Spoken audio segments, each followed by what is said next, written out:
Depuis 2020, Vox Europe a monté une cellule investigation et réalise des enquêtes, par exemple sur le lobby des constructeurs d'automobiles, ou celui du gaz, sur l'importation de soja liée à la déforestation en Argentine, sur la désertification du sud de l'Europe, ou encore sur la qualité de l'eau de notre continent. Nous le réalisons le plus souvent avec des partenaires européens, ce qui permet à nos révélations de toucher simultanément une très grande audience continentale. Cette coopération entre journalistes de plusieurs pays est vitale, car les lobbies et les multinationales, sans même parler des groupes criminels et des acteurs de la désinformation, toutes ces organisations opèrent elles-mêmes au travers des frontières nationales. C'est donc à cette échelle qu'il faut informer et se battre pour l'intérêt général. Si les journalistes restent cloisonnés, ils ne peuvent pas aller chercher les informations, les sources, là où elles se trouvent.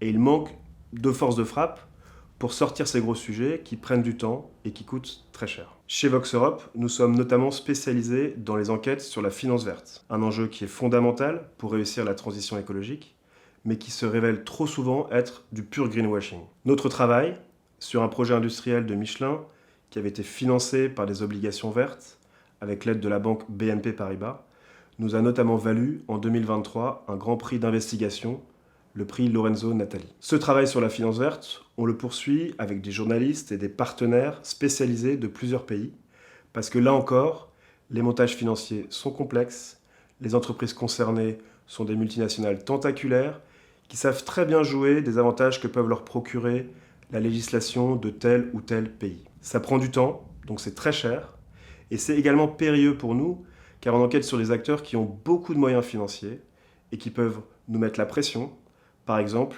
avec des procédures bâillons. En vous abonnant à Vox Europe, vous avez non seulement accès à ces révélations, qui sont réservées à nos abonnés, mais vous soutenez aussi ce travail de long terme au service de l'intérêt collectif.